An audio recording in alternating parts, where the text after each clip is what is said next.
It's the Shitcase Cinema. I agree with him. I think we should wipe him out. Hello. Now it's time for another bona fide Shitcase Cinema classic. You're in for a real treat. I don't know about a treat, but anyway. So this film is based on a novel by Stephen King.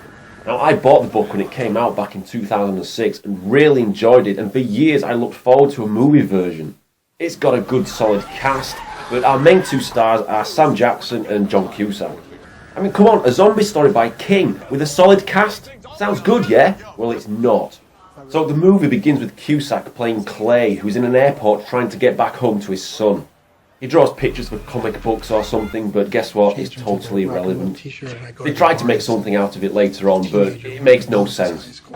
But anyway, before you even know it, people are going batshit crazy and attacking each other like it's just another normal day. Now it turns out if you use your mobile phone, or cell phone, hence the title Cell, you get turned into a zombie. Luckily for our main man, his battery died just in time, so amidst the chaos, he hides away, puts on his woolly hat because that will clearly keep him hidden, and he also kicks a bit of ass. So yeah, there you go, straight away we're into the horror, and it's here to stay in more ways than one, but that doesn't matter because throughout watching Cell, you'll be too busy thinking about anything else in life. So Clay runs away,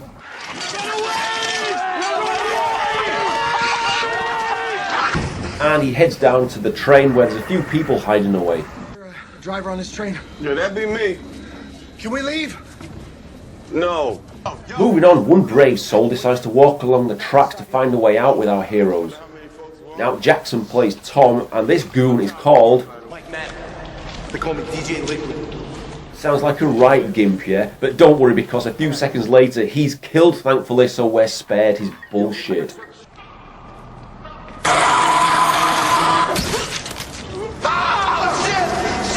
Gosh, just like out of The Shining, except that's a great film, and this is, well, you know, you get the idea. So our heroes go to Cusack's apartment. Can you tell he's an artist? Because he likes to decorate his place with his drawings just to make it clear. You draw all these? Yeah, this is my graphic novel. And while drinking and putting the world to rights, there's a knock at the door.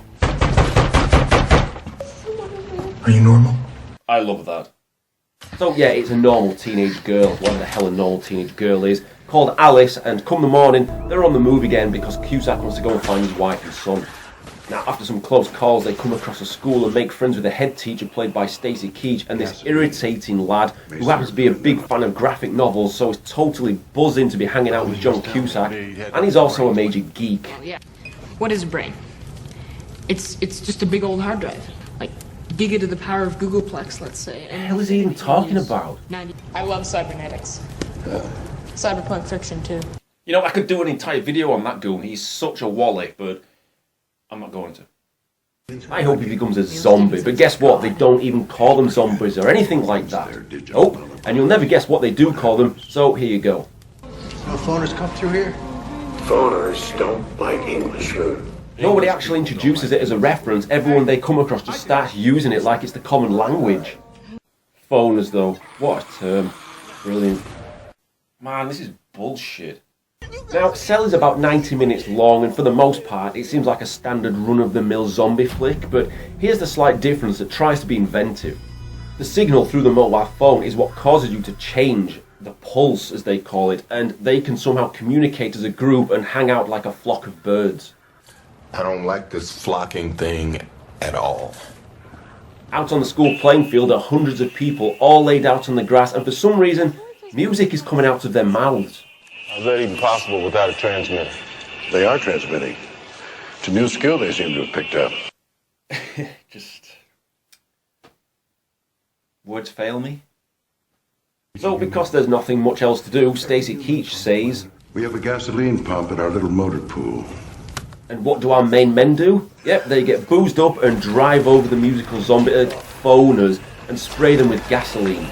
Why would you do that? Honestly, it just doesn't even make any sense. It's like, do the stupidest thing possible if you can. Yeah, sure, no worries, because I'm a moron. Thanks very much, you're welcome. Keep the booze flowing. I guess the question is, what would that giant floating stone head called Zardoz do? Go forth and kill. Oh yeah, there you go. Good. Zardoz. Put it in a lower gear. Yeah, it's not like I've done this before, right? Just put it in lower gear. Yeah, maybe just put it out with somebody's head or something. Man, this is awesome. Now, I think this happens in the book, if I remember correctly, but seeing Cusack and Jackson pissed up and mashing people up in a playing field is comedy gold. Seriously, if somebody said that to you, you'd be like, huh, what? But no, they just go along with it because they're gimps. Now, obviously, bad things happen because there's an explosion and Stacy Keach bows out. I'm sure he was straight down to the pub like a rat up a drain pipe as soon as his final scene was shot. So the gang are on the move again, and during the night, they all have a nightmare involving some random goon wearing a red hoodie. The guy in my dream. That's the character from my graphic novel. So you saw all this shit coming? Hey, it's just a comic book, man. Unless it's So Cusack drew him, and now they all dream about him? You goon! I don't get it. Now, I think it's explained in the book a little bit better, but the film doesn't make much sense at all, and a 90-minute movie from a story of 398 pages is always going to struggle.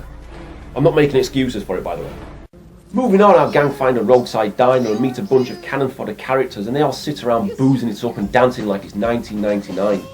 This is basically here just to pad out the movie because none of the characters have anything interesting to say to one another. There's no telephone songs on here. That would be like apropos, right? Mr. Telephone Man, there's something wrong with my line. Man, the dialogue in this is just terrible. The story is abysmal. It's like they just find these total inept writers to come up with the worst storylines ever. You know, I've said it before and I'll say it again. These are my books, yeah? Give me a gig writing a movie. I'll do it better than this shit. I know it's based on a King novel, but the writing of the script is not for the big screen. Maybe for the small screen, sure. A phone screen, probably. No pun intended. Anyway, shit inevitably happens when this woman opens the door for some unknown reason. Maybe she likes the sound of the music coming from the phoners outside, who knows. And poor Alice gets smacked over the head and ultimately passes away, which I remember being really torn up about it in the book as it's drawn out for a very long period where she's hanging on. But as we know, the film is mega short, so crack her in the cranium and dead. Then it's time to run away again, meet new people. It's like an abridged version of The Walking Dead. People die, they move on, meet a new group, repeat, repeat. Now here's my top 5 random bullshit moments. Number 1, the goon in the red hoodie is apparently the president of the internet. Oh, is that phoner? The phoner in the red hoodie? They call him the president of the internet. Oh man, I've got nothing to say to that. Number 2, after a while, the phoners don't want to kill you, they simply want to change you by doing this. Number 3, John Cusack doesn't like model ships. Go on, lad! He is now an official Shitcase legend. Cheers. Number 4, a guy we meet for only a few minutes decides to blow himself up for some reason. Guess he just didn't want to appear in cell any longer than he had to. Number 5, play the cell drinking game and take a drink every time our heroes have one. Hammered. Or perhaps support Shitcase Cinema with a drink on Buy Me a Coffee. You know, your support goes a long way to supporting the channel and fueling me to tackle this kind of mind-numbing dirge. Cheers. Now, the ending is lame, confusing, stupid, and downright laughable. I love it. So Cusack goes alone to find his son after he and Jackson have beaten to death his wife, who was a phoner. They thought it was the guy in the red hoodie. Yeah, sure, whatever. Now, what happens here is a total trip.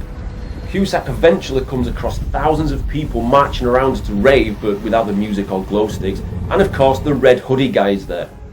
Cusack mows him down in his ice cream truck, shoots him a few times, hears his son calling to him.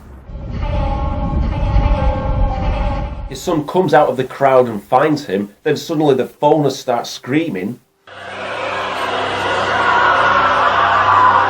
Red Hoodie is back alive, doing whatever the hell he's doing there.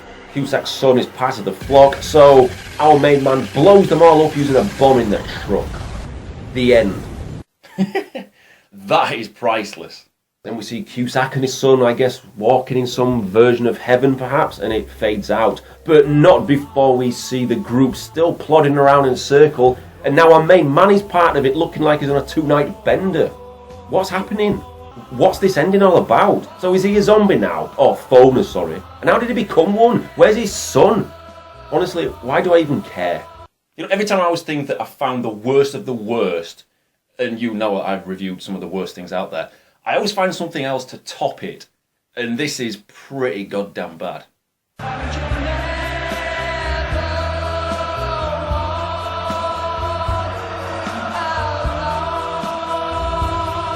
Now, the song you hear is called You'll Never Walk Alone, which is a song by a 60s group called Jerry and the Pacemakers.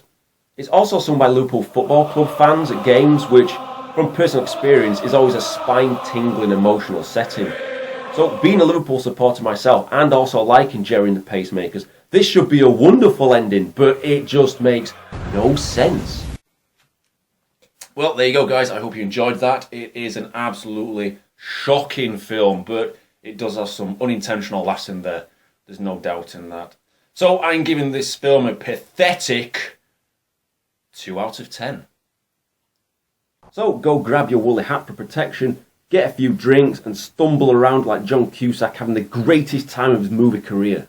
Or just acting like a pisshead on a Saturday night in search of a burger van.